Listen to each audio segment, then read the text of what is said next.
लगभग 150 साल पहले की बात है। ढोलकपुर गांव के एक कोने में एक परिवार रहता था। उस परिवार में था पीहू, उसका बड़े भाई साहुर और उनके मम्मी पापा। एक सुबह पीहू और साहुर घर के बाहर खेल रहे थे और अंदर उनकी मम्मी किचन में खाना बना रही थी। वो थोड़ी जल्दी में थी और तभी अचानक उनके कपड़ों में आग लग जाती है। वो चीख चीख के चिल्लाने लगती है। पीहू और साहुर मम्मी की चीख सुनकर भाग कर अंदर आते हैं और जैसे ही मम्मी को जलते हुए देखते हैं वो चिल्लाते हैं, पापा जल्दी आओ पापा।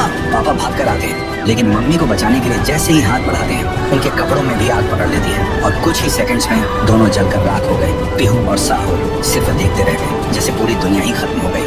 अब पीहू घर में अकेली रहने लगी और साहुर हर दिन खेतों में काम करता सिर्फ इसलिए ताकि उसकी बहन भूख से न रहे। एक पूर्णिमा की रात थी।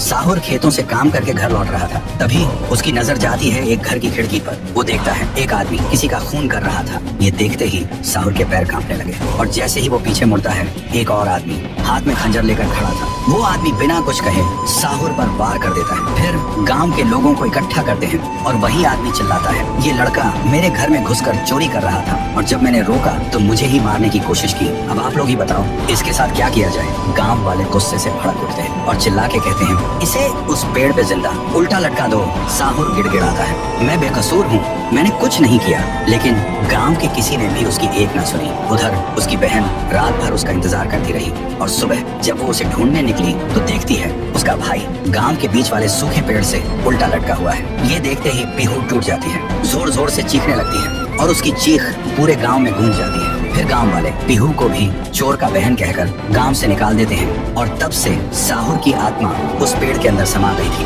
और पीहू गांव के बाहर एक झोपड़ी में रहने लगी थी। रोज एक पेड़ के नीचे बैठकर भीख मांगती थी लेकिन कोई भी उसे कुछ भी खाने को नहीं देता था। वो बस भूखी पेड़ के नीचे लेटी रहती थी। साहुर भी अपनी बहन का दर्द महसूस कर पाता था लेकिन वो कुछ नहीं कर सकता था। फिर एक दिन पीहू रास्ते में खाना मांग रही थी और तभी एक नशे में चली गाड़ी ने उसे कुचल दिया था। तब से पीहू एक भूखी आत्मा बन गई जो हर गांव में भटकती थी, सिर्फ एक ही बात कहकर, मुझे भूख लगी है। ये सब याद करते ही तुम साहुर की आंखों से आंसू टपकने लगते हैं और तभी उसे एक आवाज सुनाई देती है और बिना कुछ सोचे तुम साहुरा उस सूखे पेड़ के अंदर से निकलता है और अंधेरे में सीधा उस आवाज की तरफ चल पड़ता है। तो दोस्तों, अगर आप चाहते हो कि अगले पार्ट में पीहू, गुड़िया और तुम साहुर की पावर दिखाई जाए तो इस वीडियो को